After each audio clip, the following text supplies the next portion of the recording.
आगे सब Yes, अब आ गए। sir. चलिए आज बच्चे बहुत कम है, एग्जाम है क्या आपका? Yes sir. चलिए तो चलिए स्टार्ट करते हैं, ठीक है। तो हम लोग पढ़ रहे थे क्लासिफिकेशन ऑफ एलिमेंट, ठीक है। तो आप यहाँ पे डालिए क्लासिफिकेशन ऑफ एलिमेंट, ठीक है। चैप्टर का नाम था क्लासिफिकेशन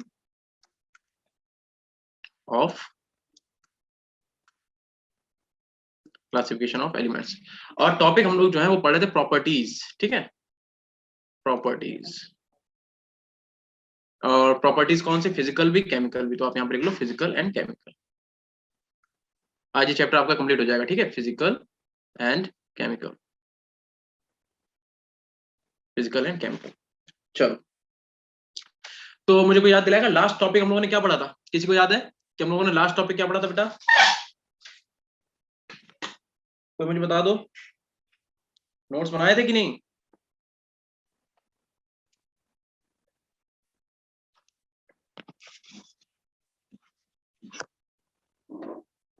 आप लोगों को आवाज आ रही बेटा?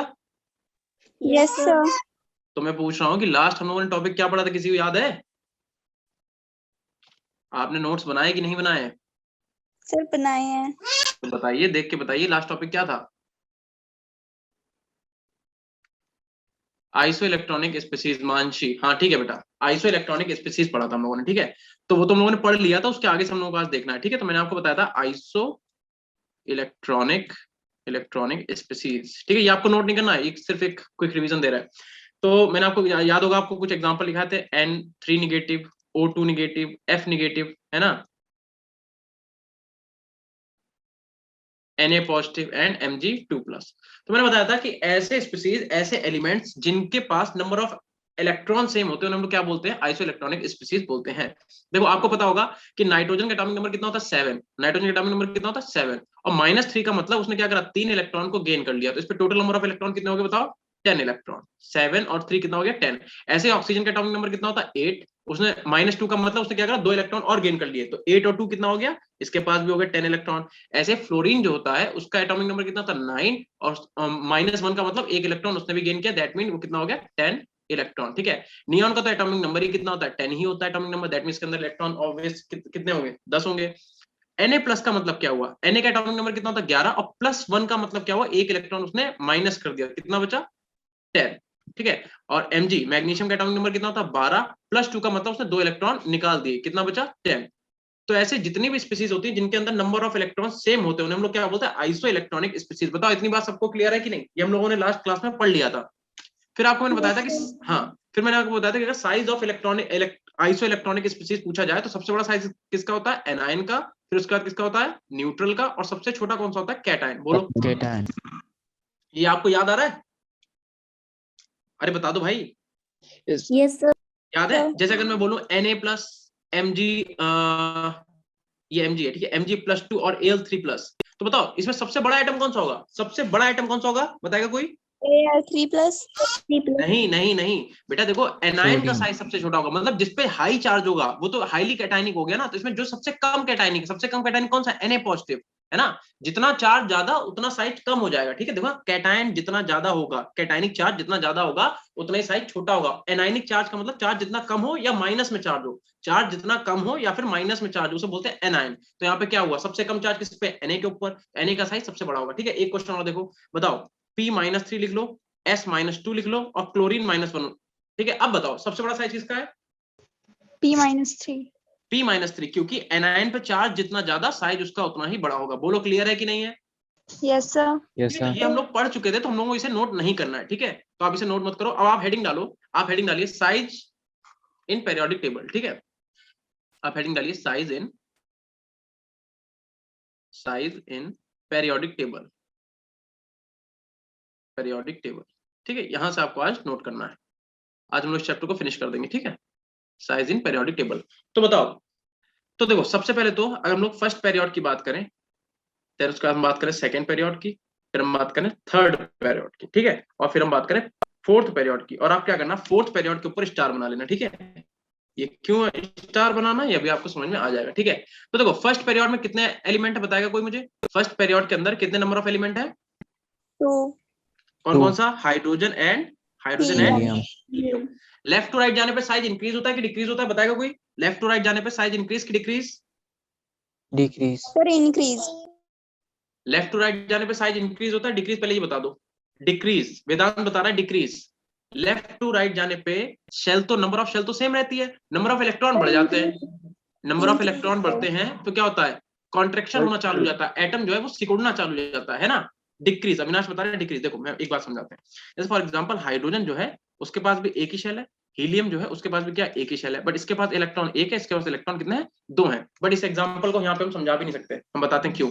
तो देखो इन जनरल क्या होता है, in general left to right जाने पे क्या होता है? साइज जो होता है वो डिक्रीज होता है, ठीक है। टॉप टू बॉटम आने पे नंबर ऑफ शेल बढ़ती है तो साइज इंक्रीज होता है। लेफ्ट टू राइट जाने पे नंबर ऑफ शेल तो सेम रहती है बट नंबर ऑफ इलेक्ट्रॉन बढ़ते हैं। तो जितने नंबर ऑफ इलेक्ट्रॉन बढ़ेंगे उतना ही एटॉमिक कॉन्ट्रैक्शन होगा। कॉन्ट्रैक्शन का मतलब न्यूक्लियस क्या करेगा? अपने बाहर वाली शेल को पकड़ के खींचेगा अपनी तरफ। फॉर एग्जाम्पल ऐसे समझो, जैसे ये न्यूक्लियस है और मान लो 1 2 3 और इसके बाद बहुत सारे इलेक्ट्रॉन, मान लो बहुत सारे इलेक्ट्रॉन है, ठीक है। तो ये क्या करेगा? इतने ज्यादा इलेक्ट्रॉन होंगे तो ये न्यूक्लियस क्या करेगा? इन पे फोर्स ऑफ अट्रैक्शन इतना ज्यादा बढ़ाएगा कि इन शेल को पकड़ के ऐसे कॉन्ट्रैक्ट कर लेगा। तो एटम जो तो बड़ा था तो बढ़ के क्या हो गया? वो छोटा हो गया, सिकुड़ गया एटम, समझ गए? तो ध्यान रखना लेफ्ट टू राइट जाने पे इन जनरल क्या होता है? साइज जो होता है वो डिक्रीज होता है। बट ध्यान रखना हीलियम का साइज जो है वो हाइड्रोजन से बड़ा होता है, क्योंकि helium is a noble gas. Helium क्या है? नोबल गैस है कि नहीं है? और नोबल गैसेस जो होती हैं उनका ऑक्टेट कंप्लीट होता है, इस वजह से नोबल गैसेस का साइज जो है वो बड़ा होता है। सेकंड पीरियड के अंदर बताओ कौन कौन से एलिमेंट है, पता किसी को? Yes, sir. लिथियम कौन कौन से? Beryllium, yes sir. Lithium, बताइए। beryllium, boron, lithium carbon, beryllium nitrogen, bone. oxygen, fluorine, and neon. ठीक है, यही इतने एलिमेंट है क्या? ठीक है, बताओ लेफ्ट राइट जाने पे साइज इंक्रीज होगा कि डिक्रीज होगा? Sir, increase. डिक्रीज। बेटा डिक्रीज होगा, इंक्रीज नहीं होता लेफ्ट राइट जाने पे। पहले तो एक चीज समझो, पहले तो एक क्लियर अपना करो आप जो भी बच्चा। क्या नाम है आपका? मानसी बता रही डिक्रीज। देखो एक चीज समझो, देखो टॉप टू बॉटम जब आप आते हो, टॉप टू बॉटम, ठीक है। देखो एक चीज पहले समझ लो फिर आगे, ऐसे तो फिर समझ में नहीं आएगा। टॉप टू बॉटम जब आप ऊपर से नीचे आते हो ग्रुप में, जब हम लोग ग्रुप की बात करते हैं तो जैसे मान लो फॉर एग्जांपल सोडियम है, हाइड्रोजन है और लिथियम भी तो होगा बीच में। चलो इसे काटते हैं, रुको फिर से देखो एक बार समझो। जैसे hydrogen, lithium, sodium and potassium. Hydrogen कौन सा पीरियड में? फर्स्ट में, ये सेकंड पीरियड में, ये थर्ड में और ये फोर्थ में। पीरियड का मतलब नंबर ऑफ शेल। तो हाइड्रोजन पे बताओ न्यूक्लियस है और शेल कितनी होंगी? एक, ठीक है। लिथियम के पास कितनी शेल होंगी? एक और दो। सोडियम के पास कितनी होंगी? एक, दो, तीन। क्यों? क्योंकि ये थर्ड पीरियड में। ऐसे पोटेशियम देखो, पोटेशियम का बनाओ, कितनी शेल होंगी बताओ? पोटेशियम के पास चार होंगी कि नहीं होंगी? Yes, sir. यस यानी कि सर। एक, दो, तीन, चार। सबसे बड़ा साइज किसका हो गया? पोटेशियम का हुआ कि नहीं हुआ? Yes, yes sir. सर। सबसे बड़ा साइज पोटेशियम का हुआ। क्यों हुआ? क्योंकि नंबर ऑफ शेल बढ़ गई, है ना। ये तो बात हो रही टॉप टू बॉटम की। तो टॉप टू बॉटम आने पे साइज इंक्रीज होगा क्योंकि नंबर ऑफ शेल बढ़ जाएगी, ठीक है। इतनी बात क्लियर है। चलो अब देखो जरा लेफ्ट टू राइट का क्या सीन है। लेफ्ट टू राइट का मतलब ये है, जैसे फॉर एग्जांपल इसी उठा लेते हैं। चलो जैसे मान लो लिथियम ले लिया और हमने ले लिया फ्लोरीन, ठीक है। लिथियम का एटॉमिक नंबर होता है 3, फ्लोरीन का एटॉमिक नंबर होता है 9। अब जरा एक बात समझना, लिथियम का ये न्यूक्लियस हो गया। लिथियम कौन से शेल में बताना? ये दो क्या लिखा हो, पीरियड कौन सा है? सेकंड। यानी कि इसके सामने कितनी शेल होंगी? एक और एक, दो शेल होंगी, ठीक है। और फ्लोरीन के पास कितनी होंगी बताना? फ्लोरीन के पास भी दो ही होंगी क्योंकि सेम पीरियड के हैं। होंगी कि नहीं होंगी बताओ? इससे सही सही से साइज बनाओ, एक ही जैसे बनेंगे दोनों, ठीक है। देखो ये भी क्या है, ऐसा और एक, ठीक है। और एक ये बना दो छोटी सी, दो। दोनों के पास दो शेल है। लेकिन अगर आप ध्यान से देखो, सोडियम लिथियम के पास इलेक्ट्रॉन कितने हैं? लिथियम के पास इलेक्ट्रॉन है 3, यानी कि 2 इलेक्ट्रॉन यहाँ होंगे, ठीक है। 1 इलेक्ट्रॉन होगा इसमें। इसके पास इलेक्ट्रॉन कितने हैं? 9। 9 को कैसे लिखोगे? 2,7 लिखेंगे कि नहीं बताओ? लिखेंगे। Yes sir. यानी कि इसमें होंगे 2 इलेक्ट्रॉन, आउटरमोस्ट में कितने होंगे? 7। 1 2 3 7। 4 5 6 और एक 7।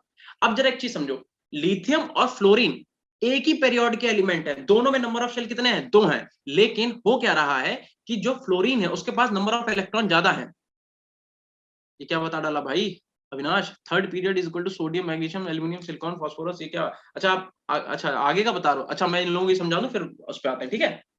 आपको आता है, बहुत अच्छी बात है। जिन बच्चों को नहीं आता उन्हें भी तो समझाना पड़ेगा बेटा। अविनाश देखो, तो बात ये हो रही है कि हमें क्या बता रहा था कि देखो दोनों के पास नंबर ऑफ शेल तो 2 ही हैं, लेकिन यहाँ पे देखो एक न्यूक्लियस क्या करेगा? 3 ही इलेक्ट्रॉन को पकड़ के खींच रहा है। यहाँ पे देखो न्यूक्लियस जितने नंबर ऑफ प्रोटॉन उतने नंबर ऑफ इलेक्ट्रॉन, तो यहाँ पे प्लस चार्ज भी उतना ही जितना निगेटिव। तो हाईली पॉजिटिव हाईली निगेटिव क्या होगा? न्यूक्लियस जो है फोर्स ऑफ अट्रैक्शन बहुत तगड़ा बना पाएगा, है ना। तो न्यूक्लियस क्या करेगा? इस शेल को पकड़ के अपनी तरफ खींचेगा।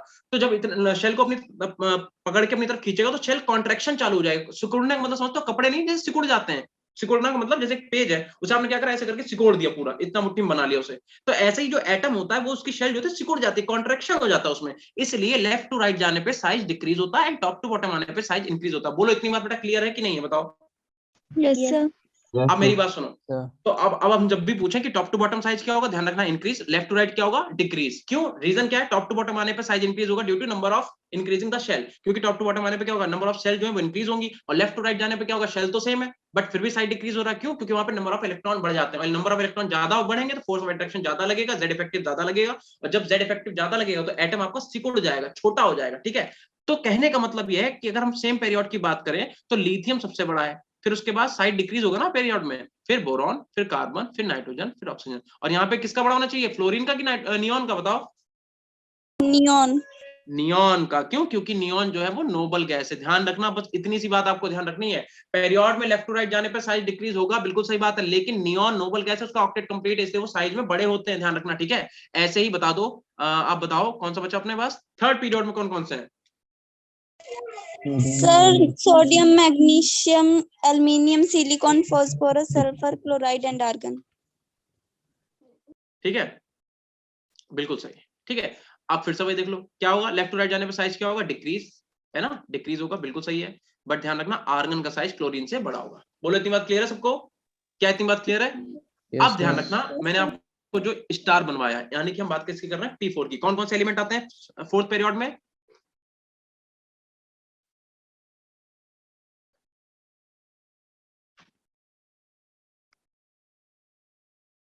देखो मैंने कैसे याद किया, मैंने याद किया सक टीवी कर मन फेको नीक्यूजिंग। देखो सक टीवी कर मन फे, कर मन फेको, यहां तक कर मन फेको नीक्यूजिंग, ये मैंने याद करने का मेरा तरीका तो यही है। ठीक है, हाँ ठीक है बेटा, ठीक है। ठीक है, देखो तो फोर्थ पीरियड को याद करने का तरीका क्या, हमने जैसे याद किया वैसे आपको बता रहे हैं, सक टीवी फिर करमन फेको नीक्यूजिंग, सक टीवी करमन फेको नीक्यूजिंग, ये तो मेरा याद करने का तरीका, आपको जैसा तरीका सही लगे वैसे आप याद कर लीजिए। ठीक है, अगर किसी को कोई दूसरी ट्रिक पता है तो कोई दिक्कत नहीं है।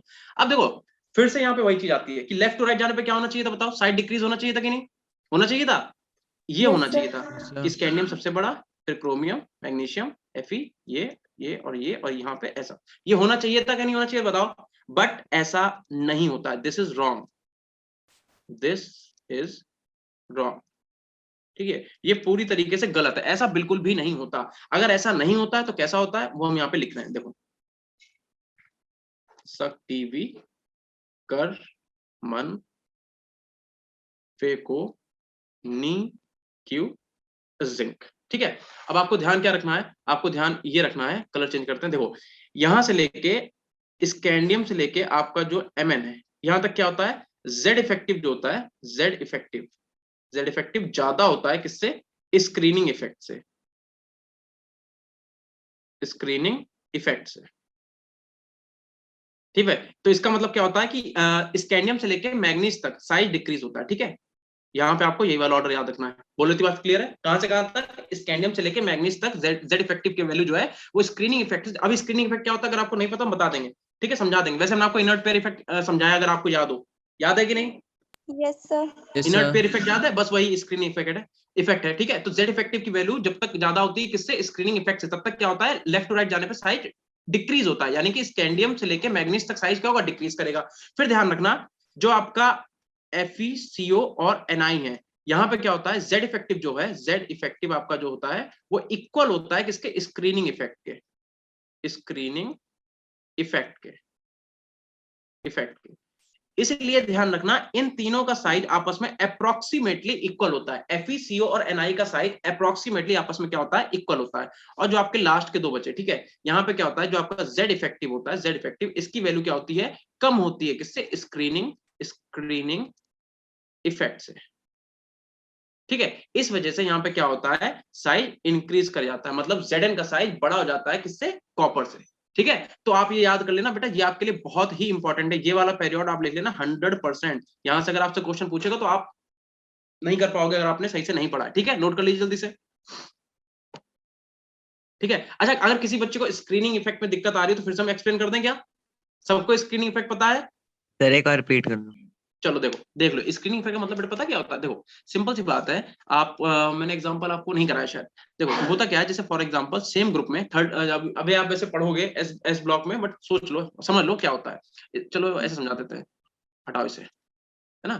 जैसे मान लो एक कोई न्यूक्लियस है और न्यूक्लियस के पास ये मान लो एक एस ऑर्बिटल है और एक मान लो ये पी ऑर्बिटल, ये एस ऑर्बिटल है ये पी ऑर्बिटल है, और 2 इलेक्ट्रॉन एस में है, मान लीजिए 2 इलेक्ट्रॉन किसके पास है, एस में, ठीक है, और 1 इलेक्ट्रॉन पी के पास है। सेम ग्रुप में ही क्या होता है कि हम जब बात करते हैं किसकी, इंडियम की, तो उसका न्यूक्लियस में क्या होता है, एक अपने पास एस ऑर्बिटल है, एक अपने पास पी ऑर्बिटल है, और इनके बीच में क्या होता है, एफ ऑर्बिटल आ जाता है, यानी कि एस ये पी है और यहाँ पे क्या आता है, एफ ऑर्बिटल आ जाता है।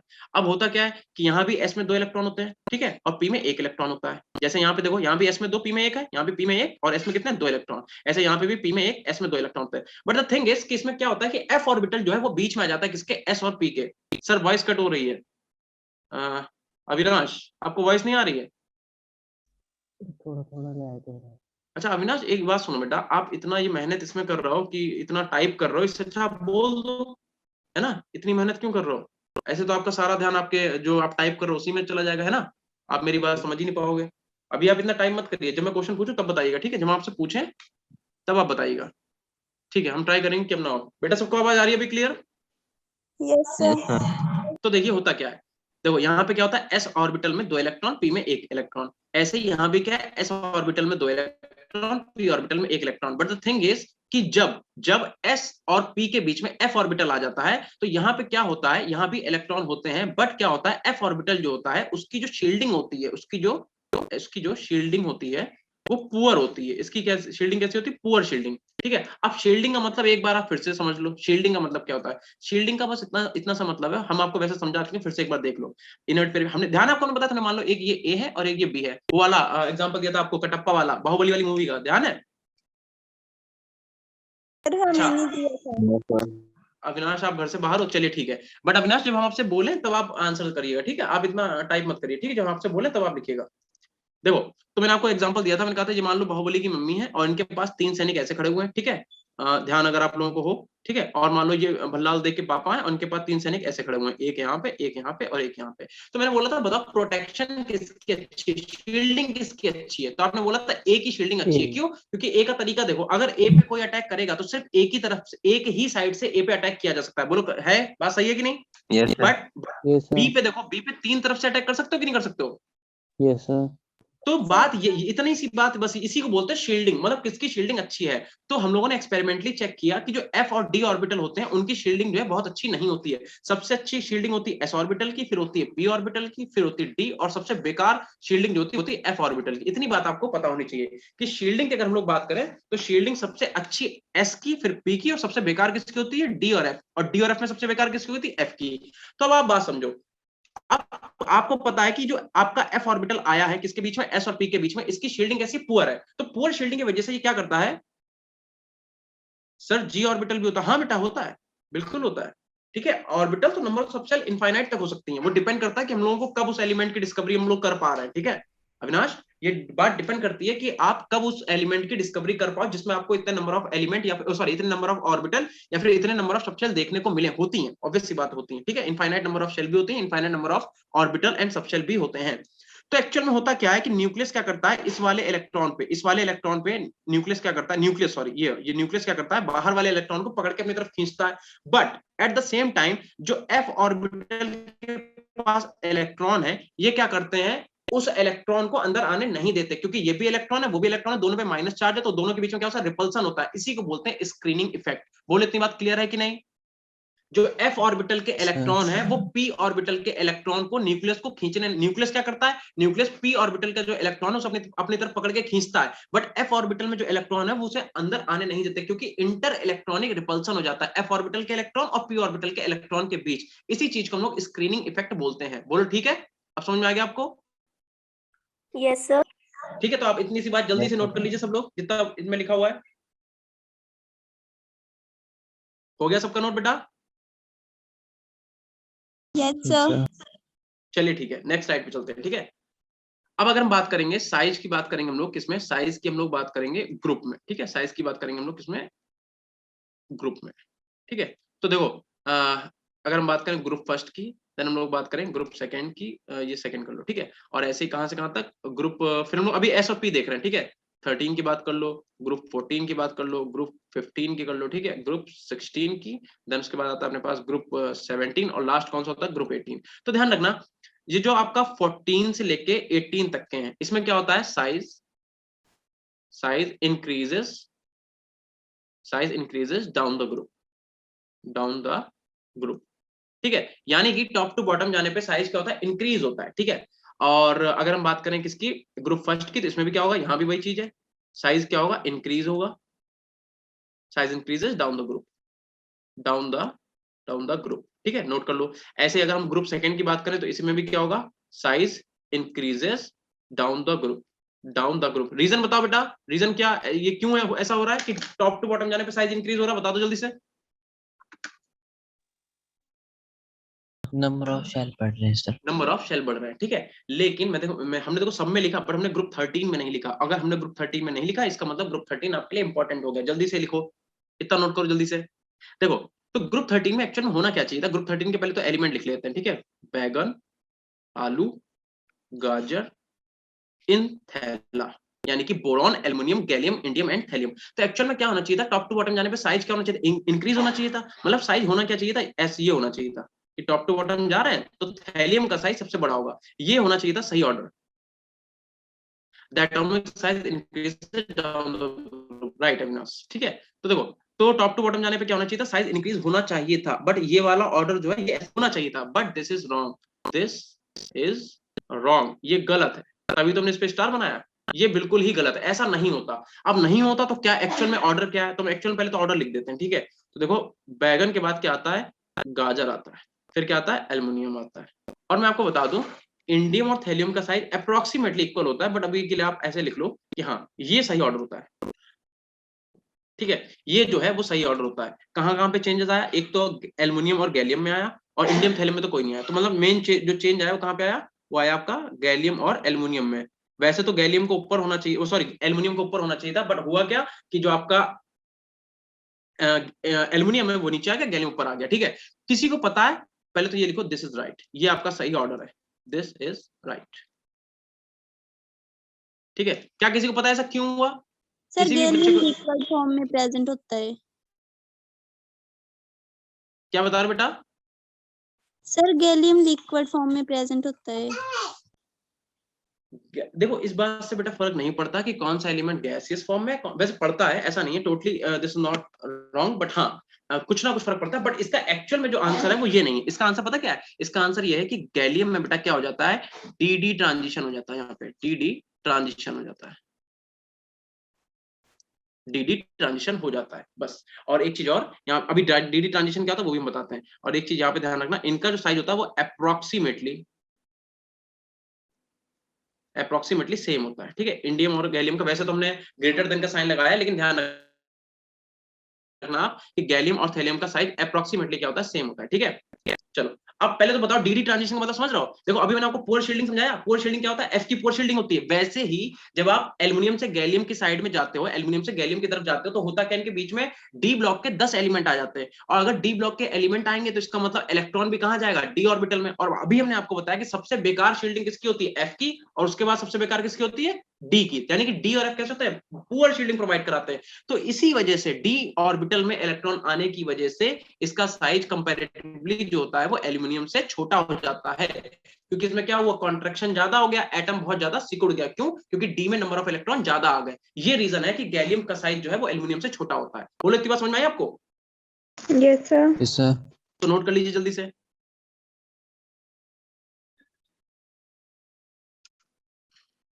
सर रिपीट कर दे, देखो ठीक है अविनाश सुनो। देखो एक्चुअल में क्या होता है बेटा, जब आप एल्युमिनियम से गैलियम की तरफ जाते हो, एल्युमिनियम से जब आप गैलियम की साइड में जाते हो, तो होता क्या है कि एल्युमिनियम के एटॉमिक नंबर, देखो पहले एटॉमिक नंबर लिख लेते हैं इनके। देखो बोरॉन का एटॉमिक नंबर कितना होता है, 5। एल्युमिनियम कितना होता है बताओ, 13। इसका कितना होता है, 31। इसका कितना होता है, 49। इसका कितना होता है, 81। तो जब आप 13 से 31 की तरफ जाते हो, यानी कि एल्युमिनियम से गैलियम की तरफ, अब देखो 13 एल्युमिनियम का एटॉमिक नंबर कितना, 13, गैलियम का कितना, 31। तो इसका मतलब एल्युमिनियम और गैलियम के बीच में कई सारे एलिमेंट आए होंगे। अब इनके बीच में 10 जो है वो डी ब्लॉक के एलिमेंट आ जाते हैं। अब जब डी ब्लॉक के एलिमेंट आएंगे तो बताओ इलेक्ट्रॉन कहां फिल होंगे, डी ऑर्बिटल में ही तो होंगे इलेक्ट्रॉन फिल, बताओ इलेक्ट्रॉन जो है डी ऑर्बिटल में फिल होंगे कि नहीं होंगे उन एलिमेंट्स के। तो इस वजह से होता क्या है कि डी ऑर्बिटल में इलेक्ट्रॉन फिल होते हैं। और अभी हमने बताया जो शील्डिंग का ऑर्डर होता है सबसे अच्छी शील्डिंग किसकी होती है, एस की, फिर पी की, फिर डी की और एफ की। और आपको पता है कि डी और एफ इनकी शील्डिंग कैसी होती है, बेकार होती है, पुअर शील्डिंग। तो पुअर शील्डिंग होती नहीं है, इसलिए न्यूक्लियस क्या करता है, फोर्स ऑफ अट्रैक्शन क्या करता है, बहुत ज्यादा बढ़ा देता है। ठीक है, इस वजह से क्या होता है, साइज जो है उसमें कॉन्ट्रैक्शन चालू हो जाता है, साइज जो सिकुड़ जाता है। इस वजह से गैलियम का साइज छोटा होता है as compare to the aluminium. चलो इतना नोट करो जल्दी से, हो गया सबका इतना नोट? Yes sir.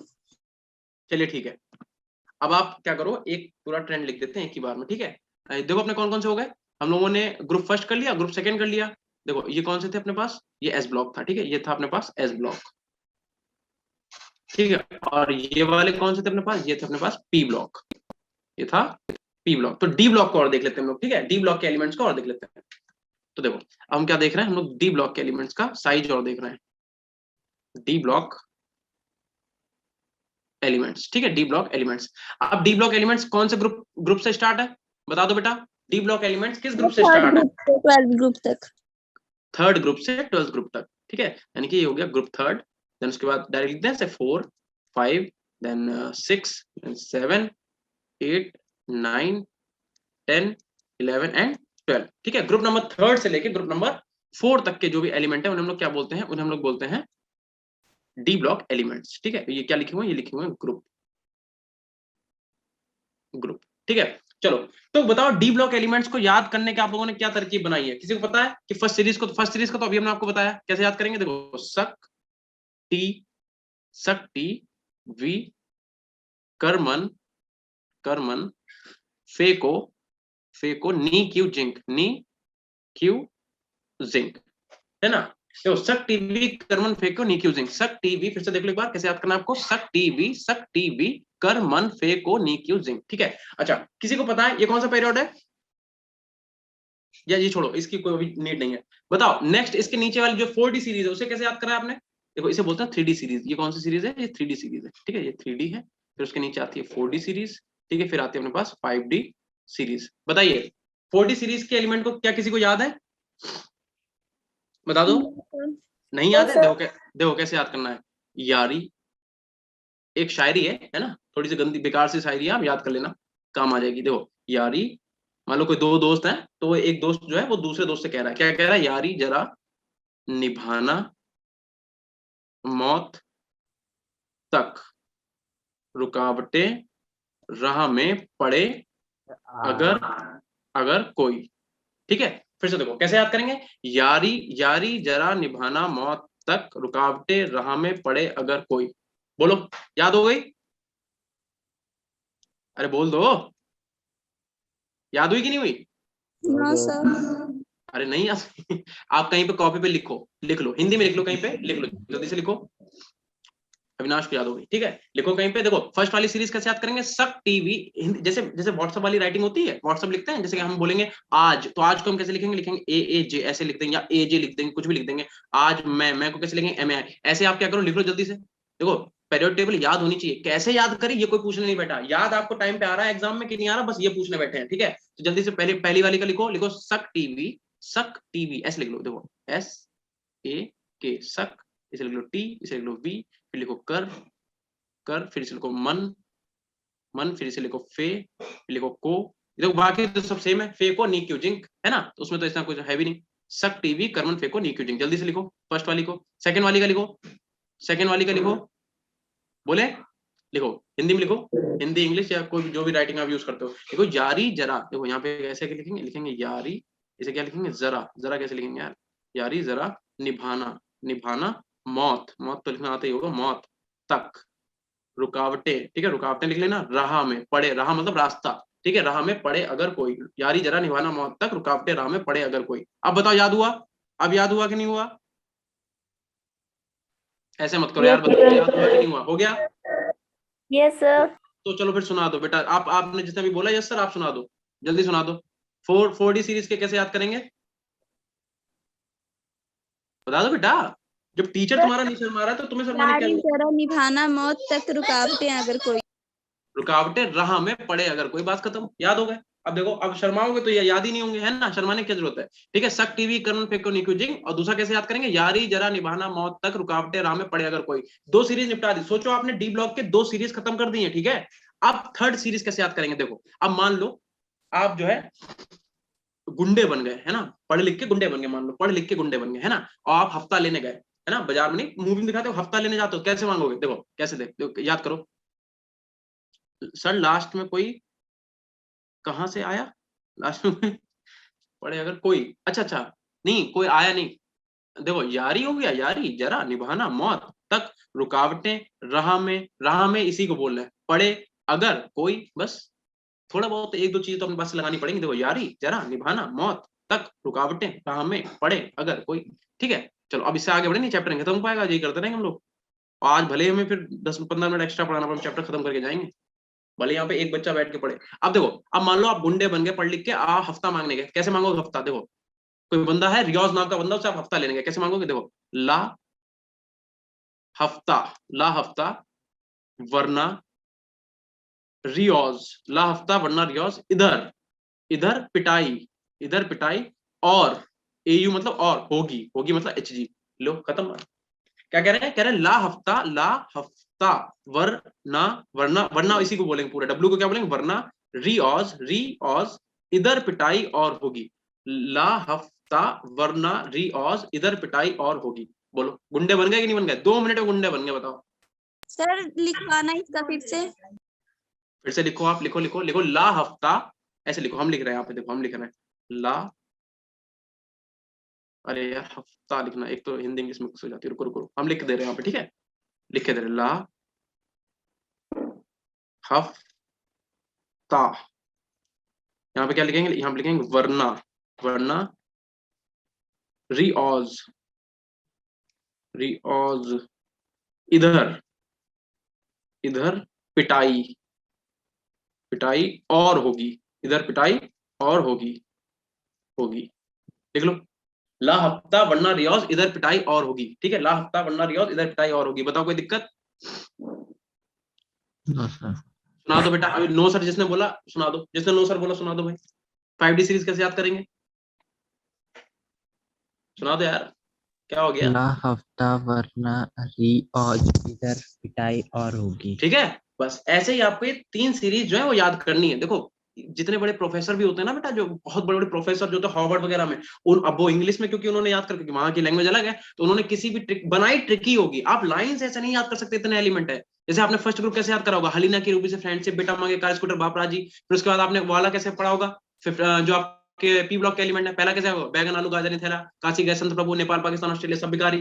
ठीक है, फिर उसके बाद उसका कौन सा है, ओस से टीपो, फिर कल बाहर आई aunty, helium neon argon krypton xenon radon, ऐसे याद करा होगा। ऐसे इसकी ट्रिक बना ली, सक टीवी करण फेंको निकुजिंग, यारी जरा निभाना मौत तक रुकावटें राह में पड़े अगर कोई, ला हफ्ता वरना रियाज इधर पिटाई और होगी। ऐसे ही एफ ब्लॉक की भी ट्रिक है, सी पर नेट पंसम यूगुर तब डाई हो अल्टम जब्लू, ऐसा सोच के देखो, ट्रिक बना के आपने पूरी पीरियोडिक टेबल याद कर ली, और नहीं तो क्या आप इतने एलिमेंट याद कर सकते हो, बताओ नहीं कर सकते हो। ठीक है, चलो इसे अभी तो फिलहाल के लिए हम हटा देते हैं, अगर आपने नोट कर लिया हटा दो इसे, ये हटा देते हैं, ट्रिक हटा देते हैं। ठीक है, चलो अब मेरी बात सुनो, टॉप टू बॉटम आने पे साइज इंक्रीज होता है या डिक्रीज होता है, जल्दी बता दो, टॉप टू बॉटम आने पे साइज इंक्रीज की decrease, decrease, top to bottom आने पे साइज इंक्रीज होता है बेटा, नंबर ऑफ सेल बढ़ जाती है, टॉप टू बॉटम आने पे, टॉप टू बॉटम ग्रुप, देखो ये ग्रुप की बात कर रहे हैं ना, क्या ग्रुप है, तो ग्रुप में टॉप टू बॉटम आने पे क्या होता है, साइज इंक्रीज होता है, यानी कि इट्रियम का साइज स्कैंडियम से ज्यादा होगा, जिरकोनियम का साइज टाइटेनियम से ज्यादा होगा, नेबोलियम का साइज वेनेडियम से ज्यादा होगा, मॉलिब्डेनम का साइज क्रोमियम से, ऐसे ही टेक्नीशियम का, रुथेनियम का, ऐसे ही पैलेडियम का, ठीक है, सिल्वर का और कैडमियम का। ठीक है, लेकिन ध्यान रखना ये जो आपका है यहाँ पे तो साइज का जो है सीन है वो ऐसा ही रहेगा, बट जैसे ही आप जिरकोनियम से हॉफनियम की तरफ आओगे, इनका साइज आपस में इक्वल हो जाएगा, ऐसे नेबोलियम से टेक्नीशियम के, ऐसे टंगस्टन की तरफ, ठीक है, ऐसे यहाँ पे और यहाँ पे इनका साइज क्या हो जाएगा, आपस में सेम हो जाएगा। और इसका रीजन कोई बता सकता है, बता दो इसका रीजन क्या है, ड्यू टू, यहाँ पे लिखना पड़ेगी एक बात हम लोगों को, क्या, due to lanthanoid contraction, lanthanide, यहाँ पे लिखो due to lanthanide contraction, lanthanide contraction. अगर आपको नहीं पता तो हम बता दें कि लेंथनम के बाद 14 ऐसे एलिमेंट देखे गए जिनकी प्रॉपर्टीज जो है वो एफ ब्लॉक एलिमेंट से मैच खाती थी, या कह दो जिनका outer most electron f orbital में आता था। तो उन 14 एलिमेंट को उठा के कहां रखा गया, लेंथेनम के बाद 57 के बाद जो 58 एलिमेंट था, जिस भी एलिमेंट का जितना भी एटॉमिक नंबर 58 था, वहां से लेके 103 तक के एलिमेंट को उठा के कहां रखा गया, एफ ब्लॉक में। एफ ब्लॉक की पहली सीरीज को क्या बोला गया, लेंथेनॉइड। ऐसे ही जो आपका कौन सा था उसके नीचे कौन सा, एक्टिनम। एक्टिनम के बाद के जो 14 एलिमेंट थे उनकी प्रॉपर्टीज भी किसके इक्वल थी, एफ ब्लॉक के, इसलिए उन 14 एलिमेंट को भी उठा के कहां रखा गया, एफ ब्लॉक में। तो एफ ब्लॉक में आप देखो दो ही सीरीज है, एक कौन सी लेंथेनॉइड और एक कौन सी एक्टिनॉइड। ठीक है, तो एक्चुअल में लेंथेनॉइड एक्टिनॉइड डी ब्लॉक के एलिमेंट ही थे, बट उनकी प्रॉपर्टीज जब बाद में चेक की गई तब पता चला कि उनका आउटरमोस्ट इलेक्ट्रॉन किसमें आ रहा है, एफ ऑर्बिटल में, इसीलिए दो अलग से सीरीज बनाई गई। तो ध्यान रखना, जो आपका थर्ड ग्रुप है, थर्ड ग्रुप, इसमें कोई भी आपको अलग सी चीज देखने को नहीं मिलेगी। तो ये आप स्टार बना लें, यहाँ पे ऐसा नहीं होगा कि लेंथेनम और इट्रियम, क्योंकि लेंथेनम और इट्रियम एक ही डी ब्लॉक के दोनों, ठीक है, बट यहाँ से क्या है, गड़बड़ मामला चालू हो जाएगा, ध्यान रखना। ठीक है, साइज का ये ऑर्डर आपको याद रखना ही रखना है। हो गया इतना सबका? Yes sir. ठीक है, तो अब नेक्स्ट पेज पे चले, बता दो। Yes sir. एक बात पहले बताओ, लेंथेनॉइड कॉन्ट्रैक्शन समझ में आया आपको? लेंथेनॉइड कॉन्ट्रैक्शन का मतलब क्या होता है, वो जो एफ ऑर्बिटल में इलेक्ट्रॉन होते हैं वो क्या करते हैं, वो जो पी ब्लॉक का इलेक्ट्रॉन होता है उस पर क्या करता है, रिपल्सन लगाते हैं, फिर न्यूक्लियस क्या करता है, एटम को पकड़ के अपनी तरफ, उसे शेल को पकड़ के अपनी तरफ खींचता है, तो एटम सिकुड़ जाता है, उसी को बोलते हैं लेंथेनॉइड कॉन्ट्रैक्शन। और इसी के नीचे एक होता है एक्टिनॉइड कॉन्ट्रैक्शन, बस। ठीक है, तो उसे भी डिटेल में पढ़ना नहीं अपने को। ठीक है, चलो अब हेडिंग डालो आप, आयनाइजेशन एनर्जी। ठीक है, हेडिंग डालिए आप लोग, आयोनाइजेशन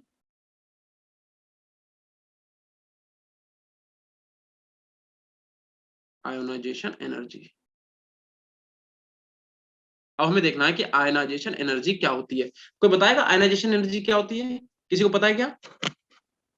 बता दो भाई, लिख लो लिख लो लिख लो, आयनाइजेशन एनर्जी क्या होती है, लिखो एनर्जी। रिक्वायर्ड हाँ हाँ बिल्कुल सही, energy required to break one mole. To release electron. हाँ, energy required to remove one electron from isolated gaseous atom. ठीक है, यानी कि कोई कुछ बताना चाह रहा है, energy is the minimum energy required to remove the most loosely electron bond. बिल्कुल सही नीरज, बिल्कुल सही आपका आंसर। तो देखो, तो बात यह है कि अगर कोई भी मेटल आपके पास है, कोई भी मेटल, अब आपको क्या करना है, आयनाइजेशन एनर्जी का मतलब क्या है, आपको कुछ उसे आयनाइजेशन एनर्जी लगेगी, उससे एक इलेक्ट्रॉन को निकालेंगे। मतलब किसी भी एलिमेंट, फॉर एग्जांपल मान लो ये सोडियम का एटम है और इसके बाद क्या आउटर शेल में एक इलेक्ट्रॉन है, तो इस एक इलेक्ट्रॉन को निकालने के लिए द अमाउंट ऑफ एनर्जी, किसी भी एलिमेंट के आउटर मोस्ट शेल से एक इलेक्ट्रॉन को निकालने के लिए the amount of energy required, उसी को हम लोग बोलते हैं आयनाइजेशन एनर्जी। तो क्या इलेक्ट्रॉन ऐसे तो निकलेगा नहीं, है ना, किसी भी एलिमेंट के पास इलेक्ट्रॉन वैसे थोड़ा निकलेगा, तो आपको क्या करना पड़ेगा, उस इलेक्ट्रॉन को बाहर निकालने के लिए, बाहर खींचने के लिए एनर्जी देनी पड़ेगी। उसी एनर्जी को क्या बोलते हैं, आयनाइजेशन एनर्जी। फिर से सुन लो, किसी भी एलिमेंट के आउटर मोस्ट शेल से एक इलेक्ट्रॉन को निकालने के लिए जितनी एनर्जी यूज होगी उसी को हम लोग क्या बोलेंगे, आयनाइजेशन एनर्जी। अगर आप पहला इलेक्ट्रॉन निकाल लो तो फर्स्ट आयनाइजेशन एनर्जी। अगर आप क्या कर रहे हो, किसी भी एलिमेंट के आउटर मोस्ट शेल से दूसरा इलेक्ट्रॉन निकाल लो, उसे क्या बोलेंगे, सेकंड आयनाइजेशन एनर्जी। अगर आप किसी भी एलिमेंट के आउटर मोस्ट शेल से तीसरा इलेक्ट्रॉन निकाल दो, उसके क्या बोलेंगे, थर्ड आयनाइजेशन एनर्जी। बोलो क्लियर है, क्लियर है कि नहीं? ठीक है, चलो, तो यहाँ पे क्या हो जाएगा, यहाँ जब आप मेटल से एक इलेक्ट्रॉन निकालोगे तो क्या बन जाएगा, मेटल पॉजिटिव, और यहाँ पे क्या हो जाएगा, एक इलेक्ट्रॉन जो है वो आसानी से निकल जाएगा। ठीक है, अब एक बात बताओ, क्योंकि आपको एनर्जी देनी पड़ रही है, हमें सिस्टम में एनर्जी देनी पड़ रही है, इसलिए कौन सी रिएक्शन हो जाएगी, ये हो जाएगी एंडोथर्मिक रिएक्शन। एंडोथर्मिक रिएक्शन, ठीक है, एंडोथर्मिक रिएक्शन। और यहाँ पे जो आपका डेल्टा एच है वो कैसा आ जाएगा, पॉजिटिव। क्यों? क्योंकि आपको एनर्जी देनी पड़ी, एनर्जी निकल थोड़े ना रही, एनर्जी देनी पड़ी। हाँ, लेकिन अगर आपसे बोला जाए कि हम क्या करना है, इलेक्ट्रॉन को एटम के अंदर डालना है, तब एनर्जी रिलीज होगी, उस केस में कौन सी रिएक्शन हो जाएगी, एक्सोथर्मिक, और डेल्टा एच कैसा होगा, निगेटिव होगा। ठीक है, ठीक है, यस सर। Yes sir. अब यहाँ पे आप लोग लिखो, जैसे मान लो कोई मेटल है, हमने क्या करा, हम उसमें फर्स्ट आयनाइजेशन एनर्जी देख रहे हैं IE1, तो क्या होगा, मेटल जो है वो M+ आयन में जाएगा, कौन सी फॉर्म में, या गैसेस लिख लो, यहाँ से क्या होगा, एक इलेक्ट्रॉन निकल जाएगा। हम क्या कर रहे हैं, अब M+ से, M+ जो हमने ये बनाया है, ये जो M+ बनाया है, इससे हम एक और इलेक्ट्रॉन निकालना चाह रहे हैं, तो आपको कौन सी एनर्जी देनी पड़ेगी, सेकंड आयनाइजेशन एनर्जी। ठीक है, तो यहाँ क्या हो जाएगा, M+2 बन जाएगा गैसेस फॉर्म में। ठीक है, और यहाँ से दो इलेक्ट्रॉन निकल जाएंगे, निकलेंगे कि नहीं, दो नहीं सॉरी, एक ही इलेक्ट्रॉन तो निकलेगा। ठीक है, तो यहाँ से क्या होगा, एक इलेक्ट्रॉन और यहाँ से निकल जाएगा। ऐसे ही अब हमने जो M+2 बनाया है, M+2 गैसेस फॉर्म का, हम कह रहे हैं यहाँ से एक और इलेक्ट्रॉन निकालो, आपको क्या देना पड़ेगा, थर्ड आयनाइजेशन एनर्जी। यहाँ पे हमें क्या देना पड़ेगा, थर्ड आयनाइजेशन एनर्जी, यानी कि हमें IE3 देना पड़ेगा, यहाँ पे IE3। तो ये क्या बन जाएगा, M+3, और यहाँ पे एक इलेक्ट्रॉन निकल जाएगा। बोलो इतनी बात क्लियर है कि नहीं, बताओ। तो हम आपसे Yes, sir. एकदम क्वेश्चन आपसे ये पूछ रहे हैं, बताइए सबसे ज्यादा आप कौन I1 IE1 IE2 और IE3 में सबसे ज्यादा किसकी ऑर्डर बताओ। IE1 में IE1 and IE2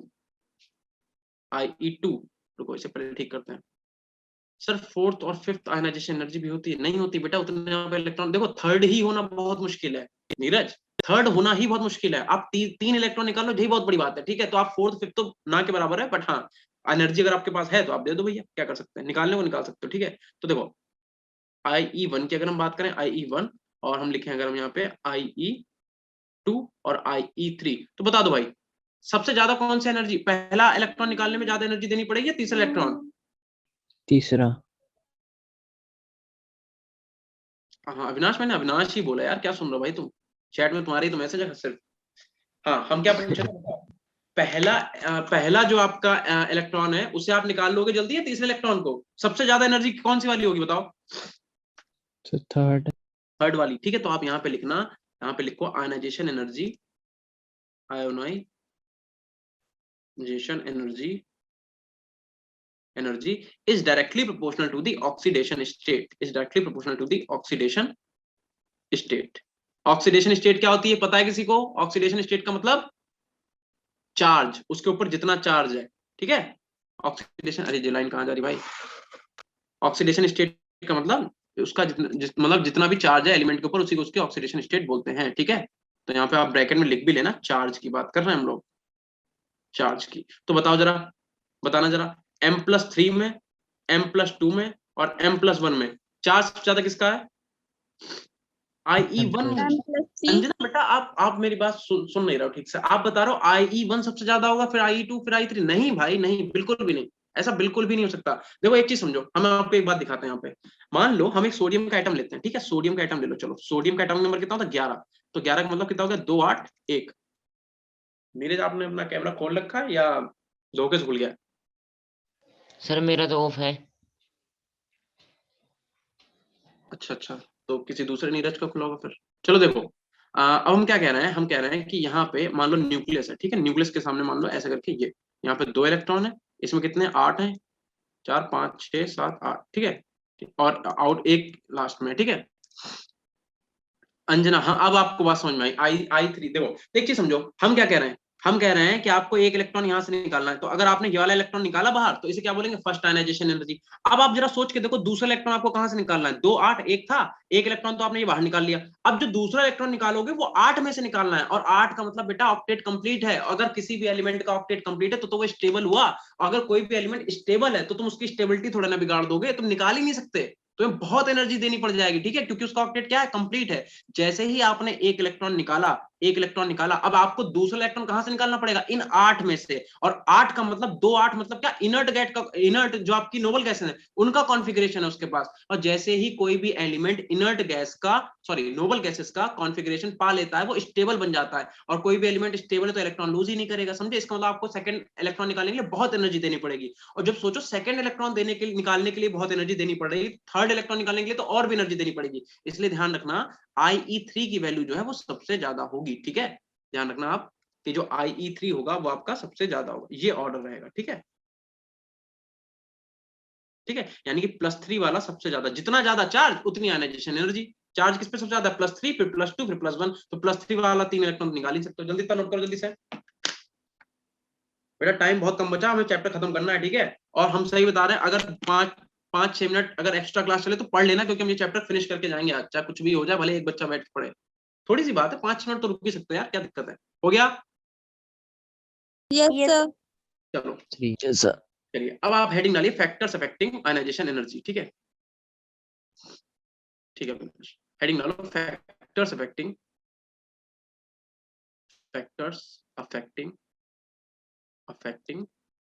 ionisation energy, ठीक है। ऐसे कौन कौन से फैक्टर्स हैं जो आपको आयनाइजेशन एनर्जी को इफेक्ट करेंगे, ठीक है। तो ध्यान रखना, सबसे पहली बात, आपकी जो आयनाइजेशन एनर्जी होगी वो डायरेक्टली प्रोपोर्शनल होगी किसके? Z इफेक्टिव के। मतलब जितना चार्ज ज्यादा, Z इफेक्टिव मतलब क्या होता है? चार्ज जितना ज्यादा उतनी आयनाइजेशन एनर्जी। और इनवर्सली प्रोपोर्शनल होगी किसके? साइज के। इनवर्सली प्रोपोर्शनल किसकी होगी? साइज के। मतलब साइज जितना बड़ा आयनाइजेशन एनर्जी उतनी ही कम। अब हमें एक क्वेश्चन करना है, एक जरा क्वेश्चन देख लो। सोडियम, पोटेशियम, रुबिडियम, बता दो सबसे फर्स्ट आयनाइजेशन एनर्जी की बात कर रहा है, फर्स्ट IE1 की बात कर रहा है। बताओ IE1 जो है वो सबसे ज्यादा किसकी होगी? टॉप टू बॉटम जाने पे साइज बढ़ता है कि घटता है? पहले ये बता दो, टॉप टू बॉटम जाने पे साइज बढ़ता है कि घटता है? सर इंक्रीज होता है। इंक्रीज। मतलब रुबिडियम का साइज इंक्रीज होता है। रुबिडियम का साइज सबसे बड़ा है कि नहीं बताओ? Yes sir. अगर रुबिडियम का साइज सबसे बड़ा है तो आयनाइजेशन एनर्जी सबसे कम होगी कि नहीं होगी? क्योंकि इनवर्सली प्रोपोर्शनल का साइन है। बताओ। Yes sir. तो ध्यान रखना कि आयनाइजेशन एनर्जी जो है सबसे कम किसकी होगी? रुबिडियम की, और सबसे ज्यादा किसकी होगी? पोटेशियम की। ठीक है, ये इसका मतलब हो गया है ना। अभी तो हम लोग क्वेश्चन फिलहाल करेंगे। दूसरी बात, आपको एक चीज और याद रखनी है कि जो जो आपका half filled and full filled, अरे भाई जी देखो कैसा पिन चल रहा है। Half filled and full filled are more stable. Half filled and full filled are more stable. ठीक है, so ionization energy is more. देखो एग्जांपल समझो, अगर हम बात करें नाइट्रोजन की एंड ऑक्सीजन की, और इसकी हम किसकी बात कर रहे हैं? IE1 का मतलब फर्स्ट आयनाइजेशन एनर्जी को कंपेयर कर रहे हैं। ठीक है, जरा देखना। तो नाइट्रोजन का बेटा एटॉमिक नंबर कितना होता है? 7। कैसे लिखेंगे हम लोग इसे? हम लिखेंगे 1s 2s एंड 2p, यानी कि 2 2 4 और 3 7। ठीक है, ऑक्सीजन का एटॉमिक नंबर कितना होता है? 8। कैसे लिखेंगे हम लोग? 1s2 2s एंड, अरे यार भाई पेन बहुत गंदा चल रहा है, बदलना पड़ेगा पेन। कितना लिखेंगे? 1s2 2s2 एंड 2p कितना हो जाएगा? 4। अब जरा देखो इसका, अगर हम लोग लिखें 2s का ऑर्बिटल देख लो और ये 2p देख लो। ठीक है, 2s 2p ऑटोमोशनल वाला देख लो। इसका भी क्या करेंगे? 2s का देख लो आप, और इसका आप 2p देख लो। ठीक है, 2p देख लो। ये आपका क्या है? 2s है, ये 2p है। ऐसे ये कितना है? 2s है, और ये क्या है? 2p है। देखो 2s में कितने इलेक्ट्रॉन है? 2, 1 इलेक्ट्रॉन 2 इलेक्ट्रॉन। p में कितने? 3। हुंड रूल के अकॉर्डिंग कैसे इलेक्ट्रॉन भरेंगे? 1 2 3। ऐसे इसमें देखो 2s में कितने हैं? 2, p में कितने? 4, यानी कि 1, p में कितने? 4, यानी कि 1 2 3, और चौथा इलेक्ट्रॉन कहाँ आएगा? यहाँ। बोलो सही है इतना? 2s में कितने हैं? 2, 2p में कितने हैं? 3। यहाँ पे 2s में कितने हैं? 2, 2p में कितने? 4। अच्छा बताओ हाफ फील्ड कौन सा है? p सबशेल में मैक्सिमम इलेक्ट्रॉन कितने भर सकते हैं? बता दो। p सबशेल में मैक्सिमम इलेक्ट्रॉन कितने भर सकते हैं? 6। और यहाँ पे भरे कितने हुए? कितने भरे हुए हैं? सर 3 era mo indana भाई। अरे भाई जी कौन सी भाषा बोल रहा हो? इसका मतलब ये मैं कौन गेरा कितकी। है? क्या कह रहा? ये कौन सी लैंग्वेज भाई? हमें सिखा दो यार। सर ऐसे पहाड़ी बोल रहे होंगे। अच्छा अच्छा, हाँ। फोन पे कर रहे होंगे। अच्छा अच्छा अच्छा अच्छा, हम भी वहां रहे हुए हैं हल्द्वानी में, मेरे भी बहुत सारे पहाड़ी फ्रेंड हैं। चलो फिलहाल तो ये क्या हाफ फील्ड है, और ये कैसा? ये आपका इनकम्प्लीट फील्ड है, इनकम्प्लीट फील्ड। ठीक है, क्योंकि ना तो ये हाफ फील्ड है और ना ही ये फुल फील्ड है। ना तो हाफ फील्ड है ना तो फुल फील्ड है। तो ध्यान रखना, अगर स्टेबिलिटी की बात करें, तो स्टेबल कौन सा ज्यादा? अभी क्या लिखवाया? हाफ फील्ड और फुल फील्ड जो होते हैं ज्यादा स्टेबल होते हैं। ठीक है, तो हाफ फील्ड नाइट्रोजन है तो नाइट्रोजन ज्यादा स्टेबल है, और जो हाफ फील्ड है वो स्टेबल है। अब देखो ये क्या है? ये स्टेबल है, मेरी बात सुनते रहना। ये स्टेबल है, और ये क्या? अनस्टेबल है। ये क्या है? अनस्टेबल है, या फिर लेस स्टेबल है। ठीक है ना, लेस स्टेबल है। तो बताओ इलेक्ट्रॉन कहां से निकाल लोगे? जो स्टेबल है क्या वो अपना इलेक्ट्रॉन देगा आसानी से? बताओ, जो स्टेबल है क्या वो अपना नो सर। नो तो सर। इसका मतलब IE1 जो है ठीक है, वो नाइट्रोजन की ज्यादा होगी किससे? IE1 ऑफ ऑक्सीजन होगी कि नहीं होगी? बताओ, ऑफ ऑक्सीजन। सर। क्योंकि नाइट्रोजन तो भैया हाफ फील्ड है, और हाफ फील्ड है तो अपना इलेक्ट्रॉन निकालेगा नहीं। स्टेबल है, वो स्टेबल है, तो क्यों अनस्टेबल होना चाहेगा? जबकि अगर, अब एक चीज देखो यहाँ पे समझो, अगर आपने ऑक्सीजन का एक इलेक्ट्रॉन निकाला यहाँ से, तो ऑक्सीजन हाफ फील्ड हो जाएगा कि नहीं हो जाएगा? बताओ, अगर आपने ऑक्सीजन का एक दिया तो ऑक्सीजन हाफ फील्ड होगा कि नहीं होगा? Yes sir. देखो 4 है ऑक्सीजन के पास, आउटर मोशन में 4 है। एक इलेक्ट्रॉन जैसे ही निकालोगे तो ऑक्सीजन में 3 बचेंगे, तो 3 का मतलब हाफ फील्ड होगा, तो वो मोस्ट, तो क्या होगा? ऑक्सीजन अपना इलेक्ट्रॉन निकालना चाहेगा आसानी से, एक इलेक्ट्रॉन निकाल के हम अपना अपना हाफ फील्ड हो जाएगा, स्टेबल हो जाएगा। ठीक है, इतना नोट कर लो जल्दी से। हो गया नोट?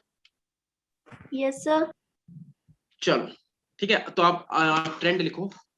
हम लोग बात कर रहे हैं किसकी बात कर रहे हैं? ट्रेंड की। ठीक है, अगर हम लोग पीरियड की बात करें, ठीक है, और या फिर हम लोग बात करें ग्रुप की। ठीक है, तो ध्यान रखना, टॉप टू बॉटम जाने पे क्या होता है? टॉप टू बॉटम जाने पे साइज जो होता है, साइज वो इंक्रीज होता है, तो आयनाइजेशन एनर्जी क्या होगी? डिक्रीज, क्योंकि ionization energy is inversely proportional to the size. और पीरियड में क्या होता है? लेफ्ट टू राइट जाने पे साइज क्या होता है? बता दो। लेफ्ट टू राइट जाने पे साइज डिक्रीज होता है कि नहीं? Size decrease. डिक्रीज। तो आपकी जो आयनाइजेशन एनर्जी है वो क्या हो जाएगी? इंक्रीज। नोट करो इतना जल्दी से, जल्दी नोट कर लो भाई।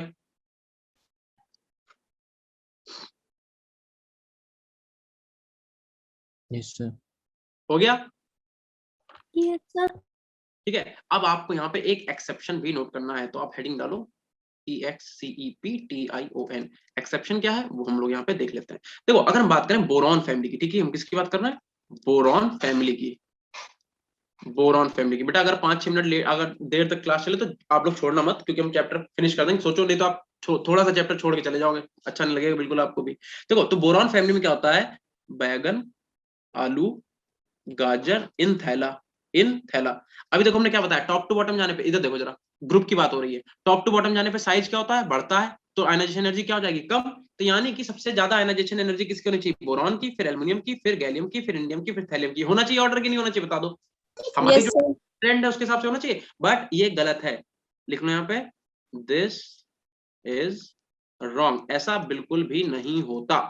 अगर ये नहीं होता तो क्या होता है? देख लो, होता ये है कि बोरॉन, बोरॉन के बाद आपका आता है टेलुरियम, सॉरी थैलियम, फिर आता है आपके पास गैलियम, फिर आता है आपके पास एल्यूमिनियम, फिर आता है आपके पास इंडियम। ये ऑर्डर होता है, एक्चुअल ऑर्डर जो है वो ये होता है। देखो ठीक है, एक्चुअल ऑर्डर आपका होता है ये। अब कोई बता सकता है, हम आपको 3-4 बार एक ही बात समझा चुके हैं, अब हमें कोई बता सकता है ऐसा क्यों होता है? कोई बता सकता है क्या? बता दो, बता दो भाई। सर जो थैलियम होता है उसके पास +1 चार्ज होता है। हाँ हाँ हाँ, इनर्ट पेयर इफेक्ट, बिल्कुल सही। देखो यहाँ पे क्या होता है, ड्यू टू, आप लिख सकते हो due to poor shielding of, poor shielding, shielding of D and F, D and F, क्योंकि थैलियम के पास डी भी होता है, एफ भी होता है। और यहाँ पे जो गैलियम का साइज, जो गैलियम की जो आयनाइजेशन एनर्जी एल्यूमिनियम से ज्यादा हुई है, ये क्यों हुआ है? ये हुआ है due to D D transition, due to D D transition. क्योंकि देखो गैलियम के पास जो होता है, गैलियम के बीच में जो एलिमेंट आते हैं वो तो डी ब्लॉक के एलिमेंट आते हैं, और डी ब्लॉक में एफ ऑर्बिटल तो होता नहीं, तो यहाँ पे सिर्फ डी डी ट्रांजिशन होता है, मतलब डी और डी ब्लॉक के, डी और डी ऑर्बिटल के जो इलेक्ट्रॉन है उनमें रिपल्सन होता है। ठीक है, नोट करो। और एक ट्रेंड आपका हो रहा है, एक बोरॉन फैमिली का और एक कार्बन फैमिली का। ठीक है, कार्बन फैमिली का भी एक है। ठीक है, कार्बन फैमिली। तो 2 एक्सेप्शन आपको आयनाइजेशन एनर्जी में याद करने ही करने हैं, एक ये वाला और एक ये वाला। ठीक है, क्या है कार्बन फैमिली के एलिमेंट कौन है? काशी, गए, संत, प्रभु। पुजारी। हाँ, काशी गए, संत, प्रभु या पुजारी, जो भी कर लो। तो बस आप हम इसका डायरेक्ट लिखे दे रहे। ठीक है, एसएन को नीचे कर लो, पीवी को ऊपर कर लो, बस इतनी सी बात है। पीवी ऊपर हो जाएगा, एसएन जो है वो नीचे हो जाएगा, और ये वाला ऑर्डर हो जाएगा, काशी गए, संत, प्रभु। ठीक है, नोट कर लो। ठीक है, ये सही है, ये राइट है, ये सही है बिल्कुल। हो गया नोट? हो गया? Yes sir. ठीक है, तो चलो नेक्स्ट स्लाइड पे चलते हैं। ठीक है, अब आप हेडिंग डालो इलेक्ट्रॉन गेन इंथैल्पी। ठीक है, आप हेडिंग डालिए electron gain enthalpy, electron gain enthalpy, electron gain enthalpy की बात करेंगे हम लोग। ठीक है, कि इलेक्ट्रॉन गेन इंथैल्पी क्या होती है, बता दो क्या होगी? इलेक्ट्रॉन गेन इंथैल्पी क्या हो जाएगी? सर इलेक्ट्रॉन को गेन करना, नेगेटिव चार्ज। बिल्कुल सही, लिख लो आप, मतलब इलेक्ट्रॉन को गेन कर रहे हैं। देखो आयनाइजेशन एनर्जी में क्या कर रहे थे? इलेक्ट्रॉन को बाहर निकाल लेते, तो वहां पर डेल्टा एच कैसा आ रहा था? पॉजिटिव। हमने बोला क्योंकि इलेक्ट्रॉन को बाहर निकालने के लिए आपको एनर्जी देनी होगी, तो डेल्टा एच कैसा आ रहा था? पॉजिटिव। और रिएक्शन कैसी थी हमारी? एंडोथर्मिक। बट यहाँ पे क्या होगा? इलेक्ट्रॉन को ऐड कर रहे हैं, तो आपको क्या होगा? एनर्जी रिलीज होगी और डेल्टा एच कैसा आएगा? निगेटिव आएगा। ठीक है, तो यहाँ पे लिखो आप लोग, लिखो energy, energy required, energy released, sorry, energy released, the amount of energy released when an electron is added to an isolated gaseous atom। ठीक है अविनाश, बिल्कुल सही। ठीक है, energy released when an electron is added to isolated gaseous atom। ठीक है, gaseous ion लिख लो, gaseous ion. ठीक है, इतना नोट करो। ठीक है, अब आपको पता है कि यहाँ पे जो डेल्टा एच है वो कैसा होगा? निगेटिव, क्योंकि एनर्जी रिलीज होगी। ठीक है, इस वजह से रिएक्शन कैसी हो जाएगी? एक्सोथर्मिक। तो आपको यहाँ से 2 टॉपिक और पता चल गया कि एंडोथर्मिक रिएक्शन क्या होती है, एक्सोथर्मिक रिएक्शन क्या होती है। एंडोथर्मिक रिएक्शन वो होती है जहां पे हमें एनर्जी को देना पड़ता है, हमें जब एनर्जी देनी पड़ती है उसे क्या बोलते हैं? Endothermic reaction. और वहां पे डेल्टा एच के साथ है पॉजिटिव, और जब एनर्जी रिलीज होती है तो उसे क्या बोलते हैं? एक्सोथर्मिक रिएक्शन, और डेल्टा एच के साथ है निगेटिव। बोले इतना क्लियर है कि नहीं? Yes sir. यानी कि अगर आप किसी भी गैसेस एटम में एक इलेक्ट्रॉन ऐड कर दो, ठीक है, तो क्या बन जाएगा? वो ए निगेटिव बन जाएगा। ठीक है, नोट कर लो इतना जल्दी से। हो गया? Yes sir. ठीक है, इसी में आप अगली हेडिंग डाली इलेक्ट्रोनिगेटिविटी। Electronegativity, electronegativity. कोई बताएगा इलेक्ट्रोनिगेटिविटी क्या होती है? देखो, जैसे अगर हम HCl की बात करें, अगर हम HCl की बात करें, तो यहाँ पे एक्चुअल में क्या होता है कि देखो, एक इलेक्ट्रॉन हाइड्रोजन के पास है, एक इलेक्ट्रॉन क्लोरीन के पास है, लेकिन क्लोरीन ज्यादा इलेक्ट्रोनिगेटिव है हाइड्रोजन से। इस बात का मतलब ये हुआ कि हाइड्रोजन का इलेक्ट्रॉन क्या करेगा, अपनी तरफ ये खींच लेगा। ठीक है, क्लोरीन क्या करेगा, हाइड्रोजन के इलेक्ट्रॉन को अपनी तरफ खींच लेगा। दैट मीन एक्चुअल में आपको क्या दिखेगा कि जो इलेक्ट्रॉन है दोनों, वो किसके पास है, वो क्लोरीन के पास है। हाइड्रोजन का इलेक्ट्रॉन किसने खींच लिया, क्लोरीन ने। इस चीज को बोलते हैं इलेक्ट्रोनिगेटिविटी। ठीक है, कि आपका जो कोवेलेंट बॉन्ड का इलेक्ट्रॉन है उसे अपनी तरफ कौन अच्छे से खींच पा रहा है, इसे हम लोग बोलते हैं इलेक्ट्रोनिगेटिविटी। ठीक है, property that describe the tendency of an atom or a functional group to attract electron towards itself. Very nice अपना। ठीक है, ठीक है, तो आप यहाँ पे नोट कर लीजिए, लिखो, देखो, attraction of covalent bonded shared pair of electron। ठीक है, इसे हम लोग क्या बोलते हैं, कॉल्ड एज इलेक्ट्रोनिगेटिविटी। या मत लिखो, ठीक है, जैसा एग्जांपल अभी मैंने आपको बताया भी। ठीक है, कि जैसे अगर हम बात करें HCl की बात करें, तो एक्चुअल में क्या होना चाहिए, HCl की अगर हम लोग बात करें तो एक इलेक्ट्रॉन होना चाहिए हाइड्रोजन के पास, ठीक है, एक इलेक्ट्रॉन होना चाहिए क्लोरीन के पास। बट एक्चुअल में ऐसा नहीं होता है, हाइड्रोजन का इलेक्ट्रॉन हाइड्रोजन के पास नहीं होता। क्यों? क्योंकि जो क्लोरीन है उसकी ताकत ज्यादा है ना। रस्सी खेल वाला गेम देखा, रस्सी पकड़ खींचते हैं, तो जिसके पास ताकत ज्यादा वही तो अपनी तरफ रस्सी खींचेगा। तो क्लोरीन की भाई ताकत ज्यादा, बहुत ज्यादा ताकत, तो क्या करता है, इलेक्ट्रॉन को अपने पास पकड़ के रखता है। तो एक्चुअल में ऐसा दिखता है। ठीक है, तो ध्यान रखना, इलेक्ट्रोनिगेटिविटी का ट्रेंड रख दो, electronegativity is directly proportional to the Z effective. ठीक है, Z इफेक्टिव। और या फिर आप लिख सकते हो electronegativity is inversely proportional to the size. मतलब जिसका साइज बड़ा उसकी इलेक्ट्रोनिगेटिविटी कम। पूरी पीरियोडिक टेबल का मोस्ट इलेक्ट्रोनिगेटिव एलिमेंट कौन सा है? क्लोरीन। फ्लोरीन। ठीक है, बिल्कुल सही। ठीक है, तो ध्यान रखो आप कि अगर आप लेफ्ट टू राइट जाओगे, अगर आप लेफ्ट टू राइट जाओगे, तो जो आपकी इलेक्ट्रोनिगेटिव है, इलेक्ट्रोनिगेटिविटी वो इंक्रीज करेगी। और अगर आप टॉप टू बॉटम आते हो, ठीक है, अगर आप टॉप टू बॉटम जाते हो, तो इलेक्ट्रोनिगेटिविटी डिक्रीज हो जाएगी। इतनी बात आप याद रखना। ठीक है, इतना नोट करिए। एक चीज और, आप लोगों ने केमिकल बॉन्डिंग पढ़ा है? Yes sir. तो फिर तो और भी मतलब सही है, हमें इतना समझाना नहीं पड़ेगा। ठीक है, जल्दी हो जाएगा। देखो, electronegativity is directly proportional to the S character, is directly proportional to the S character. हम जिससे पूछेंगे बताएगा। बताओ भाई, अगर हम बात करें SP की और SP2 की और SP3 की, सबसे ज्यादा S कैरेक्टर किसमें? अगर इलेक्ट्रोनिगेटिविटी पढ़े आपने, अगर केमिकल बॉन्डिंग पढ़ा है तो आपको पता होगा। बता दो जल्दी से, S कैरेक्टर सबसे ज्यादा किसमें है? sp3। नहीं बेटा, SP3 में। इधर सर देख लो, एक बार देख लो, कैसे देख लो, मेरी बात सुनो। S और P की अगर हम बात करें, ठीक है, तो आप 100 को, कितने ऑर्बिटल हैं, टोटल नंबर ऑफ ऑर्बिटल कितने, एक S और एक P, कितने होगा? 2 है ना। तो 100 को डिवाइड करो किससे, 2 से। 100 को 2 से डिवाइड कितना आ जाएगा, 50। तो यानी कि SP के अंदर S कैरेक्टर कितना है, 50%। SP के अंदर S कैरेक्टर कितना, 50%। ठीक है, अगर बात करते हैं SP2 की, सॉरी SP2 की, 100 को किससे डिवाइड करें बताओ? 3 से ना, क्योंकि 3 जो एक S और 2 P, यानी कि 3 से डिवाइड करो कितना आ जाएगा, 33.33। तो यानी कि SP फैक्टर कितना है, 33.33%। ठीक है, और SP3 में देख लो जरा, SP3 में 100 को कितने 25%।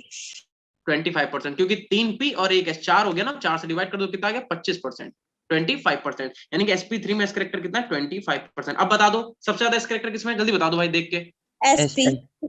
SP में। तो यानी कि SP, जो भी कार्बन SP हाइब्रिडाइज्ड होगा वो ज्यादा इलेक्ट्रोनिगेटिव होगा। जैसे अगर आपसे पूछे for example, carbon carbon single bond, carbon carbon double bond और कार्बन कार्बन ट्रिपल बॉन्ड में सबसे ज्यादा इलेक्ट्रोनिगेटिव कार्बन कौन सा है, बता दो जल्दी से। तो यहाँ पे तो पहले ऑर्डर ये वाला लिख लो, ठीक है, इतना नोट कर लेना।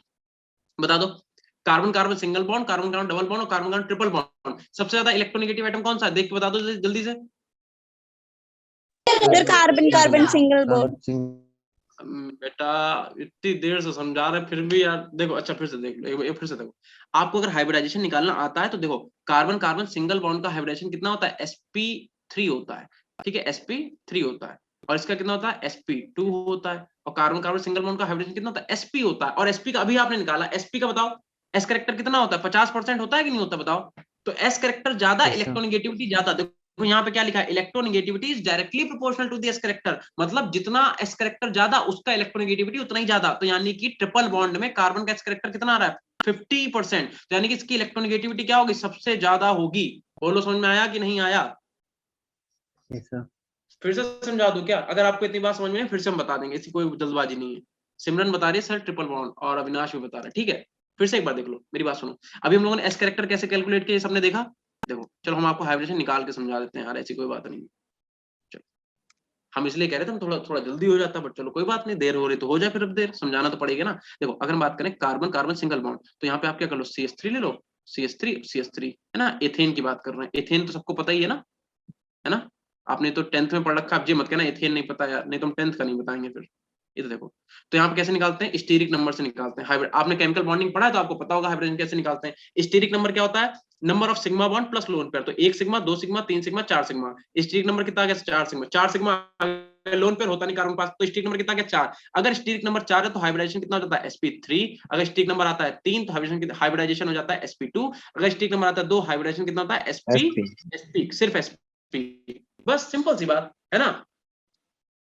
सर ऑर्गेनिक केमिस्ट्री में पढ़ा है सिमरन, हाँ ऑर्गेनिक केमिस्ट्री में पढ़ा है, बिल्कुल सही बात है। ठीक है, तो आप समझे कार्बन कार्बन सिंगल बॉन्ड का हाइब्रिडेशन कितना होगा, sp3। Carbon carbon double bond का कितना हो जाएगा, sp2। फिर से देख लो, कार्बन कार्बन सिंगल बॉन्ड का कितना हाइब्रिडेशन हो जाएगा, sp3। ठीक है, कार्बन कार्बन डबल बॉन्ड का कितना हो जाएगा, sp2। और कार्बन कार्बन ट्रिपल बॉन्ड का हाइब्रिडाइजेशन कितना हो जाएगा, sp। और इसमें s कैरेक्टर कितना था, 50%। इसमें कितना था, 33.3% के आसपास। ठीक है, इसे भी परसेंटेज कर लो। अरे भाई ये क्या हो गया, ठीक है, इसे भी हम लोग क्या करेंगे, परसेंट कर लो। और यहाँ पे एस कैरेक्टर कितना था, सिर्फ 25%। तो जिसका एस कैरेक्टर ज्यादा है, एस कैरेक्टर देखो कार्बन कार्बन ट्रिपल बॉन्ड, यानी कि इसका एस कैरेक्टर 50% है भाई, सबसे ज्यादा एस कैरेक्टर है, तो यानी कि इसकी इलेक्ट्रोनेगेटिविटी सबसे ज्यादा होगी। ये इलेक्ट्रोनेगेटिविटी का ऑर्डर होगा, इलेक्ट्रोनेगेटिविटी का ये ऑर्डर होगा। ठीक है, कि कार्बन कार्बन ट्रिपल बॉन्ड की इलेक्ट्रोनेगेटिविटी सबसे ज्यादा, फिर डबल बॉन्ड की, फिर सिंगल बॉन्ड की। बोलो क्लियर है कि नहीं? Yes sir. ठीक है, तो अब आप हेडिंग डाल दो, लास्ट हेडिंग आज की है, आप डालिए ऑक्साइड। ठीक है, किसी को नोट तो नहीं करना है, फिर से देख लो एक बार, नोट करना तो कर लो आराम से, जल्दबाजी नहीं है। सर कर लिया है नोट।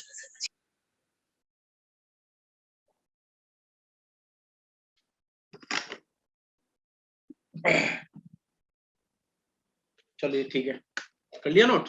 चलो देखो, अब आप हेडिंग डालिए ऑक्साइड। ठीक है, नोट किसकी बात कर रहे हैं, अब हम बात करेंगे ऑक्साइड की। ठीक है, इंपॉर्टेंट है, बहुत इंपॉर्टेंट टॉपिक है, तो ध्यान रखना। लेफ्ट, अरे भाई ये कैसा चल रहा है पेन, देखो लेफ्ट से अगर आप राइट की तरफ जाओगे, लेफ्ट टू राइट, तो ध्यान रखना आपका जो एसिडिक नेचर है, एसिडिक नेचर ऑक्साइड का एसिडिक नेचर वो इंक्रीज करेगा। ठीक है, और अगर आप टॉप से बॉटम की तरफ आओगे, टॉप टू बॉटम अगर आप आओगे, तो ध्यान रखना आपका बेसिक नेचर जो है वो इंक्रीज करेगा। ठीक है, क्या इंक्रीज करेगा, बेसिक नेचर। बेसिक नेचर जो है वो इंक्रीज करेगा। इतना नोट करो जल्दी से, हो गया नोट? Yes sir. अगर इतना नोट हो गया तो आप यहाँ पे हेडिंग डालो amphoteric oxide, amphoteric oxide. Yes sir, तो आप लोगों ने बोल दिया, इसका मतलब समझ में आया? जैसे फॉर एग्जांपल, जैसे मान लो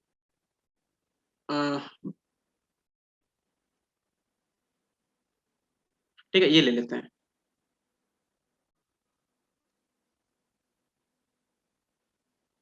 देखो B2O3, Al2O3 और Ga2O3, बताओ सबसे ज्यादा बेसिक कैरेक्टर किसका होगा? Sir GaO3। Very nice. अब नाम बता दो, तुम अपना बेटा नाम बताओ जल्दी से। सिमरन। सिमरन, अब आपको बात समझ में आ गई इसका मतलब। ठीक है, देखो टॉप टू बॉटम आने पे देखो सेम ग्रुप के एलिमेंट है कि नहीं है, और भी बच्चे बता रहे हैं, अविनाश भी बता रहा है। अविनाश एक बात बताओ, आपसे हमने ये पूछा क्या बेटा, आप ये क्यों आंसर दे रहे हो? हमने आपसे पूछा ही नहीं। हम आपसे जब ये चीज पूछे तब आप बताओ ना, आप आगे से आगे क्यों बढ़ रहे हो भाई? अगर आपने पढ़ रखा है चैप्टर तो बहुत अच्छी बात है, ठीक है, लेकिन हम तो आपको सीरियल वाइज ही पढ़ाएंगे। जब आप आपसे कोई क्वेश्चन पूछे तब तब आप बताओ ना, ऐसे नहीं बताया जाता। देखो ये क्या सेम ग्रुप का एलिमेंट है कि नहीं, देखो बैगन, फिर उसके बाद आलू, फिर क्या आता है गाजर। हमने बताया अगर सेम ग्रुप में गाजर, सेम ग्रुप में अगर टॉप टू बॉटम हो तो बेसिक कैरेक्टर बढ़ेगा, यानी कि बेसिसिटी सबसे ज्यादा इसकी होगी, फिर इसकी होगी, है ना। समझ में आया कि नहीं आया? चलो यस अब सर। एम्फोटेरिक ऑक्साइड, इसमें आप लिखो SnO, फिर आप लिखो PbO, फिर आप लिखो ZnO, फिर आप लिखो Al2O3, ठीक है, और फिर आप लिखो Sb2O3, और फिर आप लिखो BeO, इतना लिख लो।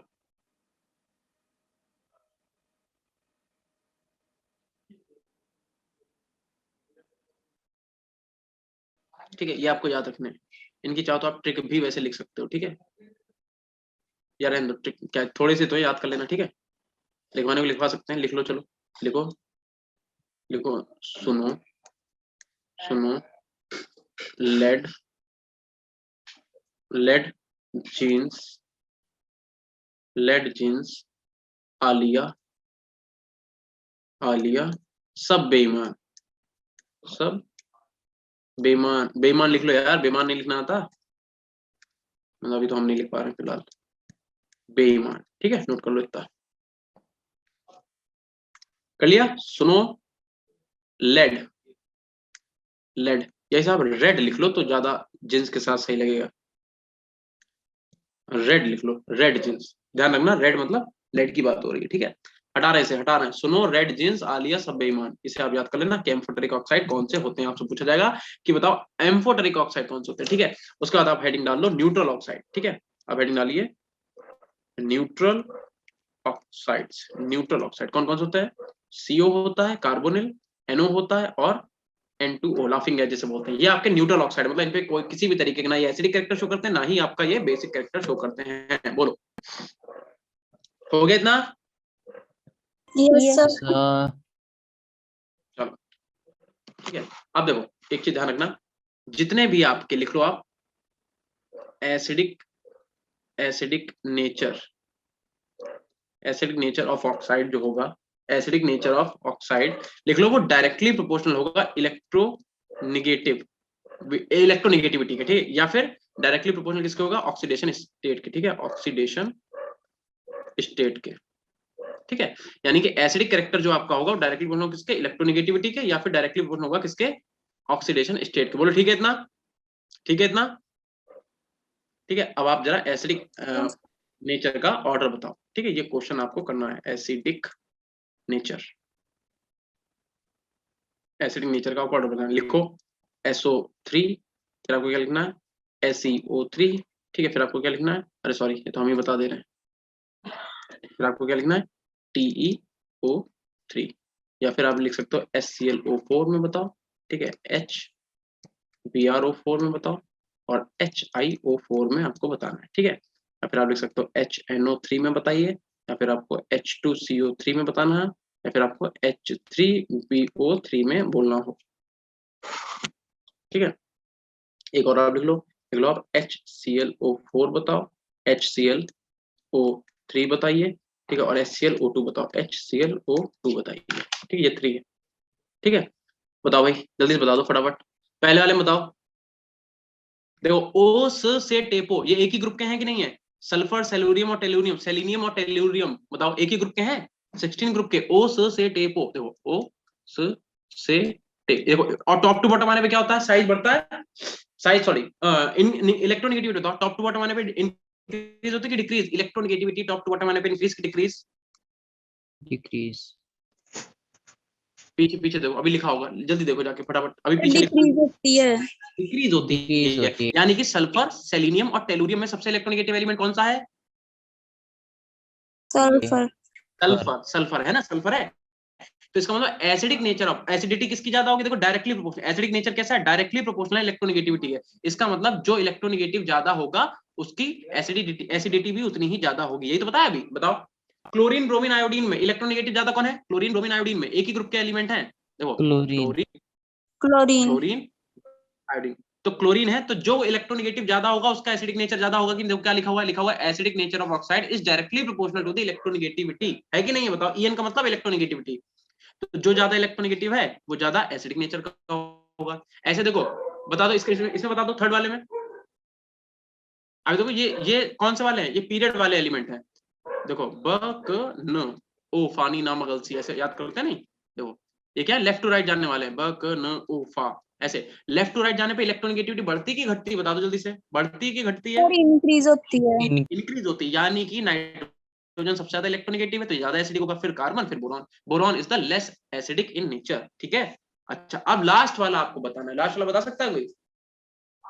चलो लास्ट वाले के लिए आप एक ट्रिक लिखिए कि acidic nature increases as percentage of oxygen increases, oxygen atom increases, oxygen का यहाँ पे लिखो एटम, ठीक है। मतलब जिसमें नंबर ऑफ ऑक्सीजन एटम ज्यादा वो ज्यादा एसिडिक, ऑक्सीजन एटम इंक्रीजेस। देखो अगर ये नोट्स कोई भी बच्चा सही बना, आपके डायरेक्ट क्वेश्चन यहाँ से सॉल्व होंगे, ध्यान रखना एक भी क्वेश्चन आपका छूटेगा नहीं अगर आप सही से नोट्स बना रहे हो अपने, ठीक है। Acidity increases as number of oxygen atom increase. बताओ सबसे ज्यादा ऑक्सीजन एटम किसमें है? HClO4 HClO3, HClO4। यानी कि ये वाला ऑर्डर रहेगा कि नहीं रहेगा बताओ? Yes sir. तो बस नोट कर लो जल्दी से, बस एक जरा छोटा सा और रह गया, बस खत्म करते हैं, ठीक है। चलें क्या नेक्स्ट पेज पे? Yes sir. ठीक है, बस लास्ट है sir. बस, अब इसके बाद कुछ नहीं। तो आप लिखो यहाँ पे, जैसे अगर हम आपसे पूछें N2O, ठीक है, या फिर हम आपसे कहें NO, या फिर हम आपसे बोले N2O3, या फिर आपसे पूछें NO2 पूछें, या फिर आपसे पूछें N2O5 तो ध्यान रखना टॉप टू बॉटम आने पे क्या होगा, एसिडिक नेचर जो होगा, एसिडिक नेचर जो होगा इनके लिए, ठीक है, ये वाले जो ऑक्साइड है इनके लिए एसिडिक नेचर बढ़ेगा, ठीक है। क्या होगा? इंक्रीज होगा। क्यों? क्योंकि जो परसेंटेज ऑफ ऑक्सीजन जो है, ऑक्सीजन वो इंक्रीज हो रही है, ठीक है। ऐसे अगर हम बात करें आपसे P2O3, P2O4 और P2O5, बताओ सबसे ज्यादा एसिडिक कौन सा होगा तीनों में से? P2O5। P2O5। हाँ एक सेकंड, सही है, P2O5 जो है सबसे ज्यादा एसिडिक नेचर का होगा। बोलो क्वेश्चन समझ में आ रहे हैं कि नहीं आ रहे हैं? Yes sir. Yes sir. Acidic nature जो एसिडिक कैरेक्टर लिख दे रहे हैं, इसे देखो परसेंटेज को कैरेक्टर बोलते हैं, ठीक है। एसिडिक कैरेक्टर इंक्रीजेस, यानी कि एसिडिटी सबसे ज्यादा किसकी? इसकी, देन इसकी, ठीक है। क्लियर है? Yes yes sir. सर। बस आपका चैप्टर sir. यहीं पे फिनिश। टाइम देख लो कितना हुआ, टाइम देख लो, 3 मिनट एक्स्ट्रा हुए सिर्फ। देखो 8:30 सर एक 8 स्लाइड तक क्लास पीछे होती करना। है, 3 मिनट से extra हुए हैं। हाँ बेटा क्या कह रहे हो? सर पीछे करना एक साइड स्लाइड। पीछे। पीछे कर दे, चलो देख लो, पूरा चैप्टर अपने लोगों ने फिनिश कर लिया, ठीक है। Yes sir. सर कितना बचा? नीरज हो गया बेटा, चैप्टर कंप्लीट है। नीरज आवाज आ रही है? चैप्टर कंप्लीट, हो गया। Yes, sir. चैप्टर कंप्लीट है नीरज भाई, चैप्टर कंप्लीट। अब आप पढ़िए इसे बहुत अच्छे से, ठीक है। और ये कल हमारी क्लास कब है? नेक्स्ट कल ही है, कल हम लोगों की फिर से क्लास है, ठीक है। तो हम लोग कल स्टार्ट करेंगे may be S block elements, ठीक है। और या फिर हम इसके आपको पहले क्वेश्चन प्रैक्टिस करा देंगे। बताओ क्या करना है, क्वेश्चन प्रैक्टिस करना है या चैप्टर स्टार्ट करें? Sir question practice. Question and chapter दोनों ठीक सर। ठीक, तो कल हम लोग क्या करेंगे, क्लासिफिकेशन ऑफ एलिमेंट के क्वेश्चन प्रैक्टिस करेंगे। मैं आपके सामने बहुत सारे क्वेश्चन लेके आऊंगा, पहले हम आपको यहाँ पे क्वेश्चन सॉल्व करवाएंगे, फिर आपको होमवर्क भी देंगे, ठीक है। फिर हम लोग नेक्स्ट आपका जो वो रहेगा थर्सडे, उसमें हम लोग क्या करेंगे, एस ब्लॉक एलिमेंट को स्टार्ट करेंगे, ठीक है। Yes sir. Yes sir. सबको समझ में आया कि नहीं आया बताओ? Yes yes sir. सर। ठीक है, तो हम ये आपके नोट्स अभी ड्राइव में डाल देंगे। जिन बच्चों ने अभी नोट्स नहीं बनाया आप वहां नोट कर लेना, ठीक है। और अच्छे से ऐसे तैयार कर लेना, क्योंकि कल हम लोग क्वेश्चन लगाएंगे, ठीक है। सब लोग पढ़ के आना। चलो जाओ, Yes. खाना पीना खाओ, सो जाओ जाके, चलो ठीक है। Good evening, sir. Good evening बेटा, good night sir. Bye bye, good night to all. Avinash bye बेटा।